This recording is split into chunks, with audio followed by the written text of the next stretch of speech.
one of the ways I could definitely show you I'm AuDHD without telling you I'm AuDHD is showing you my resume. So I have a very, very, very diverse resume. I have 3 different degrees in totally different fields. I'm a military veteran. Let's just jump in at the start. So at 14, literally the day after I turned 14, I started working at Kentucky Fried Chicken. My friend's parents owned the place, and it was a cool job for like a year and a half. And no real complaints, except for I learned quickly that the people side of things was not my jam. It was not where I was supposed to be. I was more of a behind the scenes kind of guy, and that theme is carried on throughout life. I definitely excel helping other people more so than I do standing front and center. So nothing really stands out other than that. Like, I learned that with the drive-through and stuff, it was too much to process at one time. And also the way I lost that job, I put in my notice. I took a program with school where I was doing school to work. So I went from being at school for the first half of the day to working in the afternoon. So I would leave at like noon. And so I took a waiter job. And on the last day of my 2-week notice with Kentucky Fried Chicken, I just happened to forget my laundry, and my pants were in the wash, and I had to bring them wet. And for all of you people on the spectrum who have sensory issues, wet pants wasn't happening. I wasn't wearing wet pants all night. So I wore the best matching shorts I could find, not thinking about health codes. And my friend's mom, I guess, let him know that I wasn't supposed to be doing that. And he let me know that, like, she's upset, but no one said I had to stop. And she showed up like 5 minutes after closing and told me I was fired on my last day. So that didn't work out too bad. And then she called my mom, though. That's kind of funny. But next job, I was a waiter. I did that for a while. The only weird experience there was that I one day was, I guess, just overwhelmed and just approaching burnout, and I had no idea. And I lost sight for a good 5 to 10 minutes. By lost sight, I mean, like, I'm carrying a tray of food with drinks on it, and I completely lost my vision I went black within a period of a few seconds, from blurry to black. And I had to sit down. There was an open table nearby, and I just waited for someone to come check on me. And I told them what was going on. And fortunately, things kind of returned to normal fairly quickly. I drank a bunch of water. I sat there, I chilled out, and I found, some quiet, I guess. And I was okay. They told me later on I had some migraines, and they gave me a pill if it ever happened again, but it never did in that same exact way. I never lost full vision ever again. I did have some passing out issues and some other types of physical exertion related migraines later on. But that's different. But so from there, I went to another restaurant. I went to the Rainforest Cafe, believe it or not. And anyone who's ever been to the Rainforest Cafe, it is the worst place for someone with sensory issues to work. It is literally thunderstorms indoors, bird noises, and all sorts of like waterfalls. Like, it is a cool place, but it is a sensory overload. So that didn't last long. That was terrible. Then I went into the medical field. My mom was working in an occupational medicine clinic, and she needed an entry-level person to just basically fill out forms and stuff. And so I did that for a while and loved it. But the person I was dating at the time, and yeah, I was dating, I've been dating since 15, but we'll get into that in another video. So from the medical clinic, after moving, and then I took a role as a telemarketer. So I was the guy calling, selling you 5 and 10 cent long distance and all that stuff. And I was terrible at it. I did not enjoy it. It was terrible. It was a very unrewarding, just disappointing type of work. And so within a year, and went back to my hometown near Kansas City, and I joined the military. And I went in to a recruiter's office, and I had a guaranteed job to be a linguist. And so I was supposed to spend 2 years in the Presidio in Monterey Bay, California, learning Farsi or Arabic or something, then translate documents for 2 years after that, or maybe have to be a translator for someone in person on occasion. But I had a plan, and I was going to go through that, and I was going to come out the other side with a top secret clearance and the great opportunity to find work in all sorts of fields.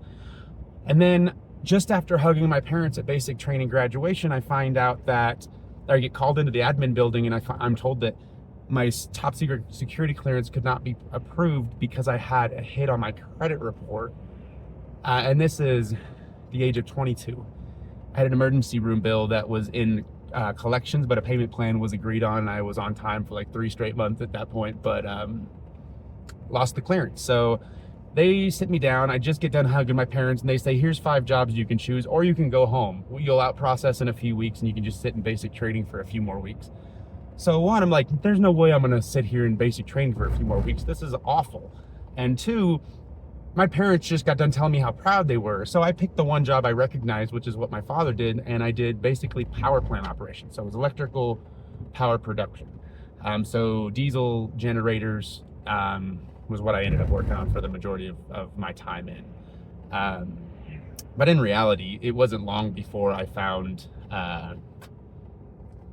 other roles. I didn't do too well out in the New Mexico desert working on generators, so it didn't take long for me to find other roles. It's actually kind of funny. I mean, looking back, I was, within a year, I found myself in the seat as the librarian of the squadron's technical order manual library. And so I just kind of overlooked updating technical orders, and then I worked in the tool room checking out tools, and then I would go out and change oil on a diesel generator, but they're all the same. Like, it was so repetitive, so boring, and unnecessarily hot that I just found ways to contribute in other ways. For example, I got 2 awards, the Innovative Development Through Employee Awareness Award, where they'll actually pay you a bonus, a cash bonus, if you can prove that your idea will save the military money. And I had a bunch of staff sergeants and tech sergeants and master sergeants who had all these great ideas, but nobody wanted to fill out the forms. And they're like, yeah, go ahead. So I filled out the forms and got awards and got paid bonuses for it. Now it's kind of, I guess, my first step into learning that you can solve a lot of problems just by being the one who fills out the form. So if you get the opportunity to change something, fill out the form.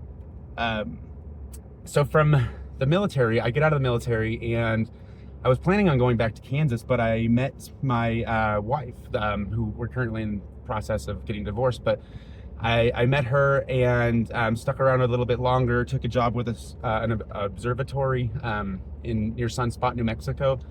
It was a really cool job. It was one of my favorite jobs. I'm literally plugging fiber optic cables into these plates to just map the universe. And the only problem, but the only problem is that every other person that was above me had a PhD in physics or some equivalent similar degree. And so there was not much growth because I didn't want that. I didn't want to go for a PhD in physics. I was interested, but not that interested. And so I was keeping my options open, and someone from my old squadron reached out and said, hey, we have this position here as a military contractor. You can come in. And basically I was like field testing equipment. It was the best paying, lowest bar job I've ever had. It required almost no work. It was ridiculously easy, to the point of boring me to death. Like, I would just burn through DVDs and books and all these things because the only job was to wait for time to go by and to go check how well these different tents and materials and all of these things, how well they were holding up. And the rest of the week we had nothing to do. So I made it like 90 days before I lost my mind and went stir crazy. And fortunately, it was about that time that my wife was getting out of the military, and soon after our first child was born. And so we headed back to Kansas City, and I took a job first off as a cable install technician. And at this point I had an associate's degree from the military in electrical and mechanical technology. But I took a job as a cable technician, and it did all right. We waited, my son was born a few months later. We were kind of looking at a long-term plan, and because of the GI Bill and the opportunity to get paid based on what zip code we lived in, we figured we'd move to Florida. Went to school down in Florida for a while, and I became a strength and conditioning coach. And yeah, I know, exactly just like my last field, but strength and conditioning coach. From there, I actually got an internship with the Miami Dolphins, and then the NFL went on strike. I think it was like 2010.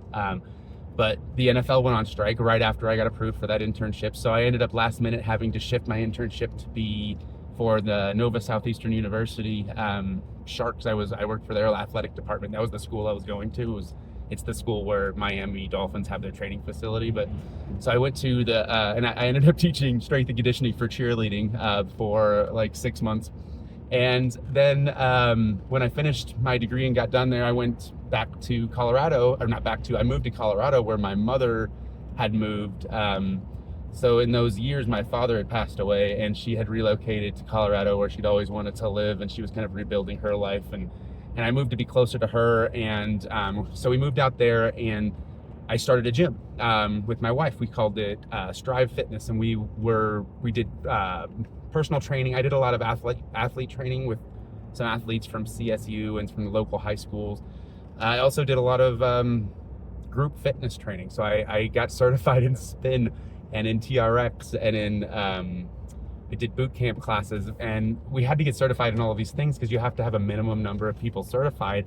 And so I'm teaching spin class with autism at flashy light, like literally like hating every second of my life, just like, what the hell am I doing?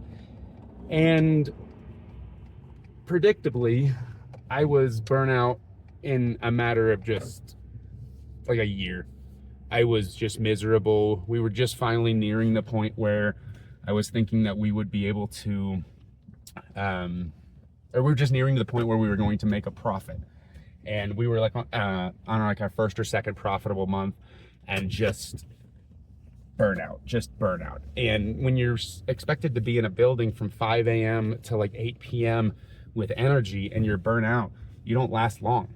And I didn't. I started passing off shifts. I started passing off things to other trainers trying to get through, but it was quickly obvious that it was not going to be a manageable thing. So, and I forgot. I was also the strength and conditioning coach for the Colorado Cougars of the ABA, American Basketball Association. It's a semi-pro league. And so I was doing that at night because some of these guys actually had full-time careers as well, and they were kind of, doing their thing at night, playing basketball, trying to live out their basketball dreams. So that was really cool. But then we sold the gym. We kept some of the equipment. I have a really awesome home gym. I'll have to show you, but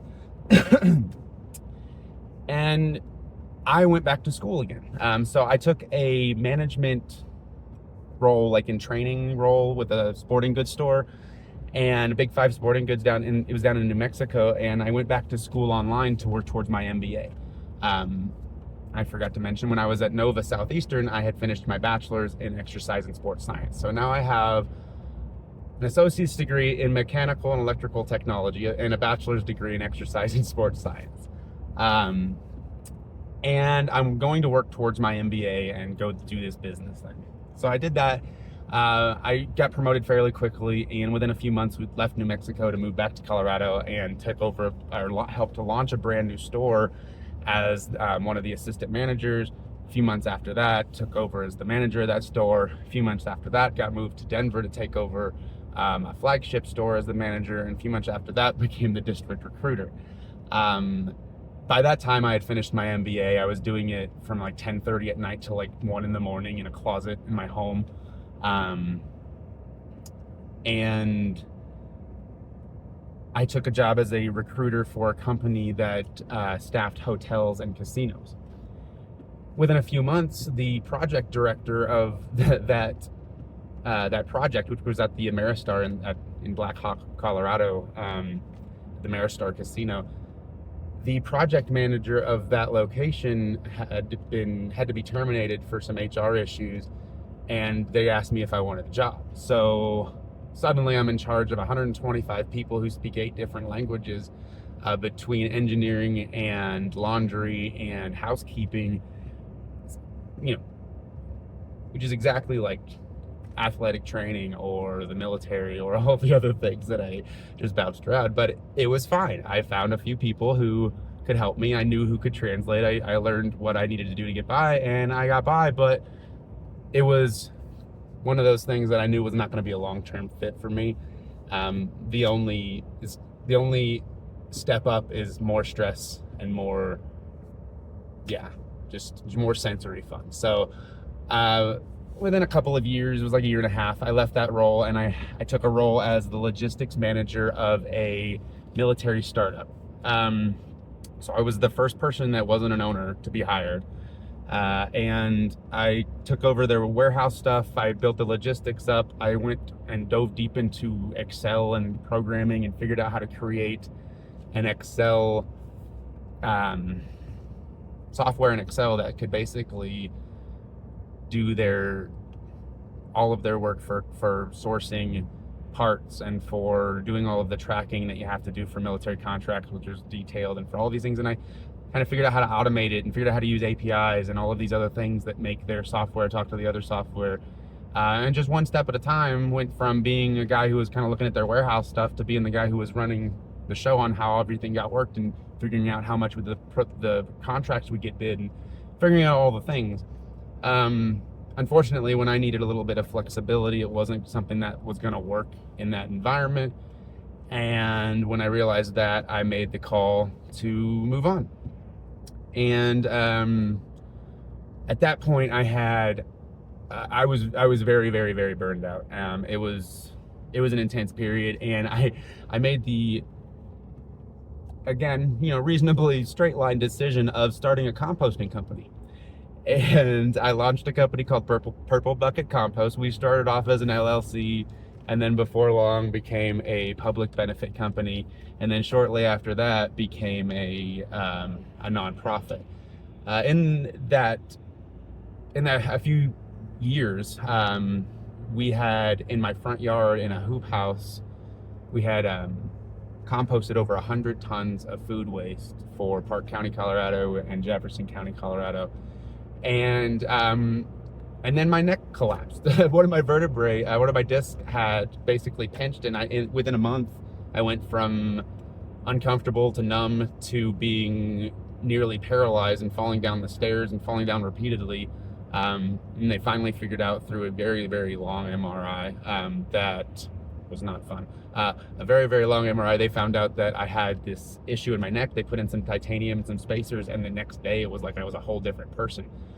But it also was like I lost every baseline routine. I lost its efficiency. It was no longer doing what it was supposed to do. It was like they pulled the cork, and suddenly every emotion and every feeling had gone up to 10x, and it was extremely difficult to adjust to. It was the very, very high peaks and very, very low valleys. So like I remember clearly being still a little, dazed, but I remember waking up from the surgery and high-fiving people as they rolled me back to my room. I remember it being so excited, and for a while it was just, this life-changing thing, and I just woke up feeling totally different. And before long, I realized like there was more than just the good stuff, and the light started to hurt, or started to hit me again. The noises started to hit me, things that I had adjusted to the point where not even my wife had known I had autism or ADHD for that matter. And all the adjustments I made became so much less effective. And that was about 2.5 years ago now. And I'll get into that deeper in another video, but so the composting, we shifted to a nonprofit because I could no longer get out there and dig, and I couldn't get my hands dirty for a while. I had to recover. I had to let my neck and my spine heal. And now I'm back and I'm strong as ever, but like it was unsustainable. And I realized there too, I sat there and I crunched the numbers and I said, okay, here's what I can do and here's what I can't. And then I went back to work and I turned that nonprofit into a side thing, and I went to other things and I found things I'm interested in. And now I have what very well may be the greatest AuDHD job in the world. I'm super lucky, super grateful. I recognize how blessed I am to have this job. So I work for a holistic veterinarian, and I'm her chief solutionist. I got to pick that title, but she's a veterinarian. She also is the founder and operator of a animal sanctuary. And she initially hired me to kind of do like a mixed personal assistant type role, and I would help her with things from a distance and a little bit on site. Then my neck went out, and she worked with me, and it kind of, the role adjusted, and I kind of ended up slowly firing 8 other contractors who weren't doing a very good job, and just kind of becoming Her, I guess, right hand man, whatever she needed, I was just kind of have been working for her. And I do payroll, I do marketing, I do video editing, I do now video recording, I do social media, HR, I'm certified in HR, all sorts of things. I have mowed the lawn at the veterinary clinic before, and I love it because I get to do all the things. The ADHD side of me is going crazy, but also I get to learn so many new things. So the autistic side is deep diving and happy too, and it's a beautiful thing. I'll go deeper into that later too, but I've put a lot of intentional living into finding that option. This isn't something that I just stumbled onto. There's been a lot of assessing and reassessing and reassessing and lost sleep and staring at the ceiling and just thinking and thinking and thinking, what are you going to do in order to find something that now is like just incredibly satisfying and gratifying, and like I get so much out of it, and it's something I a few short years ago would not have been able to even imagine, and I kind of just fell into it. So super happy about that. But that's my resume up until now. I'm writing a book, I'm working on some things, I do some stuff, I have an Etsy store, I do a few other things that earn me some side income, but most of that is really research into what I do professionally, and what, just it's developing into my own personal interests and my own personal hobbies, and some of them earn an income, some of them don't. I got into YouTube because of doing work for my client, and she's very much into YouTube, and I've just like been kind of easing into it, and now I'm getting the bug, and so it's been very it's been just very exciting to embrace these changes and not squash them down as if they're like my, I don't know, my dark side or something. Like I've had such a long-term tendency to push down the things that I need because of how other people might perceive me.